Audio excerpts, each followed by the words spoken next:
Hello friends, welcome back to my YouTube channel SR news में आप सभी का फिर से एक बार स्वागत है। दोस्तों, कल का दिन हम सब के लिए एक काला दिवस के रूप में था। 12 जून साल 2025 1:40 पर अहमदाबाद का सरदार वल्लभ भाई इंटरनेशनल एयरपोर्ट, जहां से कि बोइंग 7878 फ्लाइट 23 नंबर रनवे से रवाना होती है। और यह बताया जा रहा था कि उस एयरपोर्ट के बाहर जाते ही जिस प्रकार से 8 फीट की ऊंचाई पर पहुंचकर ही नीचे की तरफ आती है और वह जा गिरती है एक मेडिकल हॉस्टल पर। अब यह सामने आया है कि मेडिकल हॉस्टल में जो है वहाँ पर भी कम से कम 40 लोगों की जो है जख्मी होने की खबर हम सबके सामने आई है। लेकिन मेडिकल हॉस्टल में क्या 40 लोग ही मौजूद थे? क्या वहाँ पर 40 शख्स ही थे जो कि घायल हुए इस प्लेन क्रैश हादसे में?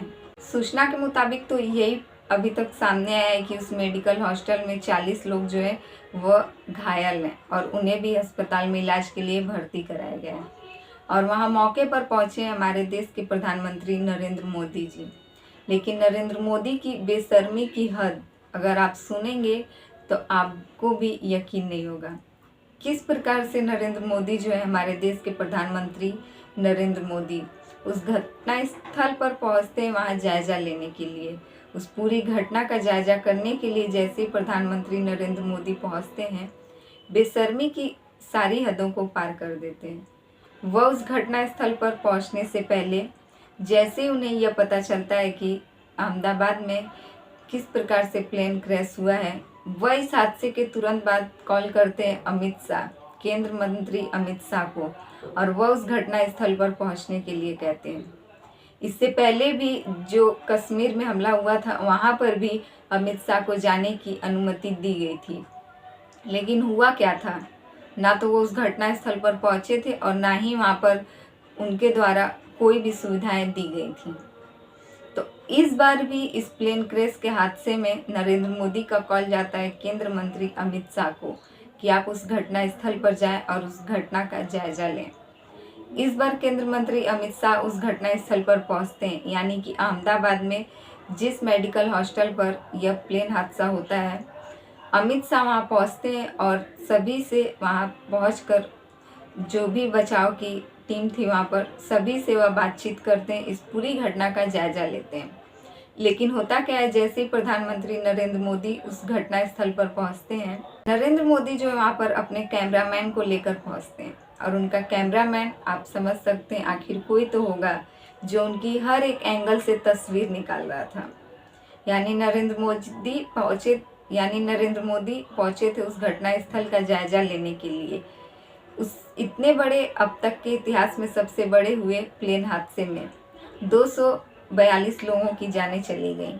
और इस दुख की घड़ी में नरेंद्र मोदी वहां पहुंचते हैं सबसे बातचीत करने के लिए, तो उनका हर एंगल से फ़ोटो शूट होता है और उनका वीडियो बनाया जाता है। यही नहीं, जितने भी वहाँ दिग्गज नेता पहुँचते हैं सभी का फ़ोटो सेक्शन वहाँ चलता है हर एक एंगल से। नरेंद्र मोदी अगर उस क्षतिग्रस्त विमान को देख रहे थे तो उनकी भी नीचे से तस्वीर ली गई थी, जो कि वह उस विमान को निहारते हुए नजर आए थे। और यह सब तस्वीर लेने के बाद उनका बाकायदा वीडियो भी बनाया जाता है, वह किस प्रकार से घटना स्थल का जायजा करते हैं। पूरा वीडियो बनाने के बाद उसको रील्स में अपलोड किया जाता है और सोशल मीडिया पर यह सभी रील्स जो है बहुत वायरल हो रहा है। यही नहीं, उस रील्स में जो है प्रधानमंत्री नरेंद्र मोदी के रील्स में सॉन्ग लगाकर उसे रील्स के तौर पर अपलोड किया गया है।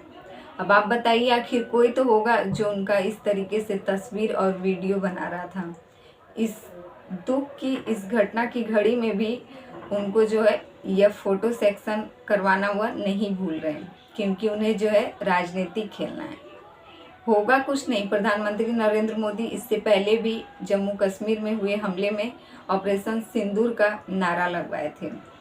इसमें उत्तर प्रदेश के पूर्व मुख्यमंत्री सपा अध्यक्ष माननीय श्री अखिलेश यादव जी मीडिया वालों के सामने एक बयान देते हैं और वो बयान जो है बिल्कुल सटीक तौर पर इशारों में जिसके ऊपर निशाना साधते हैं वह समझने वाले ठीक समझ जाएंगे कि ऑपरेशन सिंदूर की बात वह लोग कर रहे हैं जिनके घरों में कोई सिंदूर लगाने वाला ही नहीं है। सही बात है, किसी का दर्द आखिर कोई क्या समझेगा, जो कि उस घटना में हुए जिसने अपनों को खोया है। आखिर उसका दर्द कौन बांट सकता है। ना ही जम्मू कश्मीर में हुए उस हमले का दर्द किसी को एहसास होगा, और ना ही जो कल हुआ है इस प्रकार से प्लेन हादसा, 242 लोगों की जानें चली गई। उस मेडिकल हॉस्टल में 40 लोगों के घायल होने की सूचना अब सबके सामने आ रही है। लेकिन अभी पूरी तरीके से यह गणना जो है वो अभी भी सटीक नहीं है कि क्या उसमें सिर्फ 40 लोग ही घायल हुए थे। लेकिन इन सब के बीच राजनीतिक तौर पर खेलने के लिए फोटो सेक्शन और वीडियो किया जा रहा है। इन्हीं सब के बीच पर जो केंद्र मंत्री हैं अमित शाह, उनका भी एक बयान आता है कि इस दुर्घटना को टाला नहीं जा सकता था। इसी उनके केंद्र मंत्री अमित शाह के इसी बयान से पूरा राजनीतिक माहौल जो है वह गर्मा उठा है। तो आपकी भी जो अमित शाह की यह बयान है इससे और नरेंद्र मोदी के फोटो सेक्शन से आप सबकी क्या राय है, कमेंट करके ज़रूर बताइएगा। हमारे चैनल पे नए हैं तो प्लीज़ हमारे चैनल को सब्सक्राइब कर दें, और वीडियो पसंद आए तो लाइक कमेंट ज़रूर कीजिए।